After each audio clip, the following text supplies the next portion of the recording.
Assalamualaikum warahmatullahi wabarakatuh. Selamat datang di channel Cerita Inspirasi. Sebelum kita lanjut ke ceritanya, saya mengajak teman-teman semua untuk menuliskan sholawat di kolom komentar. Semoga dengan bersolawat, kita bisa mendapatkan syafaat dari Rasulullah di hari akhir nanti.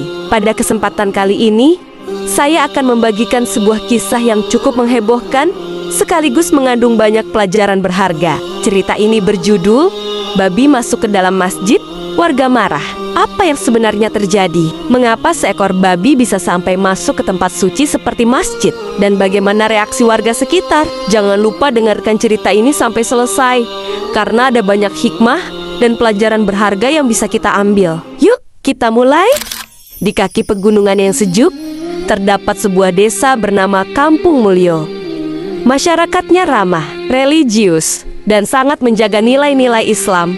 Di tengah desa berdiri sebuah masjid tua nan megah, Masjid Al-Hidayah, yang sudah berdiri puluhan tahun dan menjadi pusat segala aktivitas keagamaan. Masjid itu dijaga oleh seorang takmir tua bernama Pak Raji, lelaki sederhana yang setiap hari membersihkan masjid, mengumandangkan azan, dan menata sajadah dengan penuh cinta. Meski tubuhnya sudah renta, semangatnya tak pernah surut. Suatu malam, saat hujan turun deras dan kabut menyelimuti desa, terdengar suara gaduh dari dalam masjid. Pak Raji yang tengah menyapu halaman masjid kaget saat melihat seekor babi hutan besar masuk ke dalam masjid dari pintu samping yang tak terkunci. Babi itu ketakutan, berlari-lari, menabrak mimbar, menginjak sajadah, dan meninggalkan jejak lumpur serta kotoran. Keesokan paginya, kabar tersebarnya babi masuk ke masjid menyebar cepat. Warga berkumpul. Sebagian murka. Ini aib besar. Pasti ini sabotase. Ada yang sengaja kirim babi ke masjid kita. Masjid ini sudah ternoda, harus dibersihkan dengan air 7 sumur. Tak lama, datang Ustaz Salman, ulama muda yang disegani karena kelembutan hati dan luas ilmunya. Ia berdiri di mimbar sambil menenangkan warga. Saudara-saudaraku, memang benar, seekor babi telah masuk ke masjid kita. Masjid ini menjadi kotor secara lahir, tapi mari kita jujur pada diri kita. Berapa banyak dari kita yang masuk ke masjid, tapi membawa dendam, kesombongan, dan kebencian di dalam hati? Semua terdiam. Ustaz Salman melanjutkan, babi itu binatang. Ia masuk karena tersesat, karena instingnya, bukan karena niat. Tapi kita manusia, punya akal, punya iman. Apa yang kita bawa saat kita masuk ke rumah Allah? Beberapa orang mulai menunduk. Bahkan yang tadi paling keras bersuara, mulai menggenggam tasbihnya erat-erat. Kita akan bersihkan masjid ini. Ya, tapi lebih penting, mari kita bersihkan jiwa kita. Jangan sampai kita tampak suci dari luar, tapi membawa najis di dalam hati. Sejak saat itu, Kampung Mulyo berubah.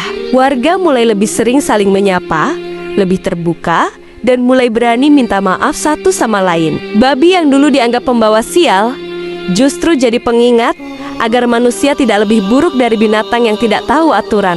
Sejak peristiwa babi masuk masjid, warga Kampung Mulyo mulai berubah.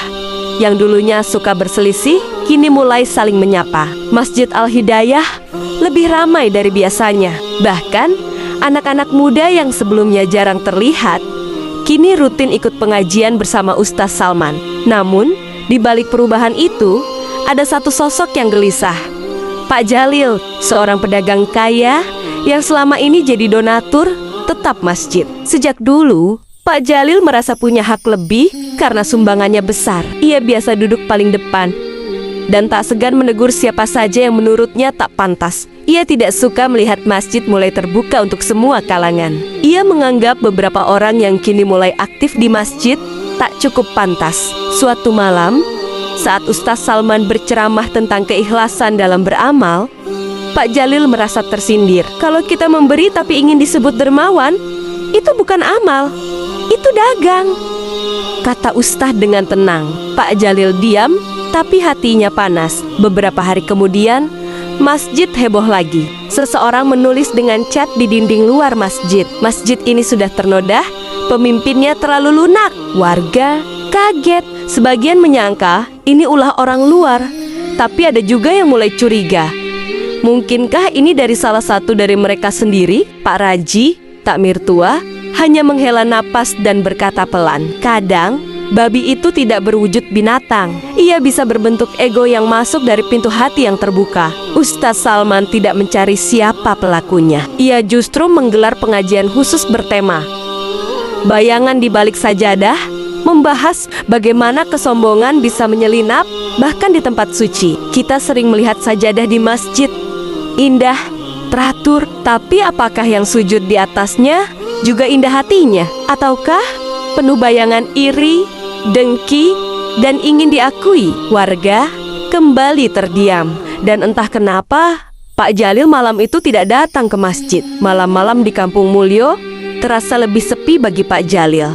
Sejak pengajian Ustaz Salman yang terasa menampar, ia mulai jarang ke masjid. Orang-orang mulai bertanya-tanya, tapi tak ada yang berani bicara langsung. Di rumah besarnya yang megah, Pak Jalil duduk sendirian di ruang tamu. Dinding penuh foto-foto penghargaan, sertifikat donatur, dan piagam dari berbagai acara keagamaan. Namun malam itu, semua terasa hampa. Mereka tak tahu siapa yang bangun menara masjid itu.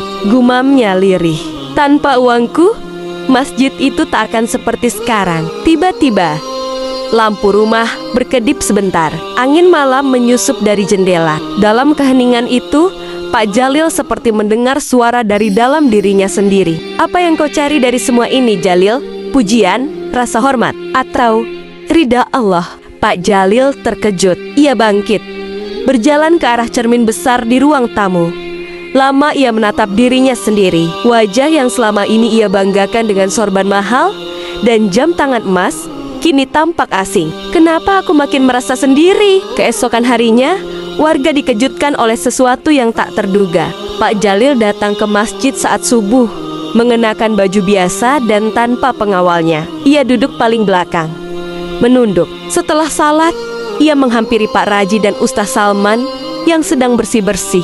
"Pak Raji, Ustadz, izinkan saya menyapu halaman pagi ini." Keduanya terkejut, tapi tak berkata apa-apa. Mereka hanya mengangguk. Hari itu, seluruh Kampung Mulyo membicarakan hal itu. "Pak Jalil nyapu masjid? Beneran? Gak percaya aku." Malamnya, Ustaz Salman kembali naik mimbar. Ketika seseorang mendengar suara hatinya, itulah tanda bahwa Allah masih sayang padanya. Ia lalu membaca satu ayat, "Dan janganlah kamu mengusir orang-orang yang menyeru Tuhan mereka di pagi dan petang hari. Mereka mengharapkan keridaannya."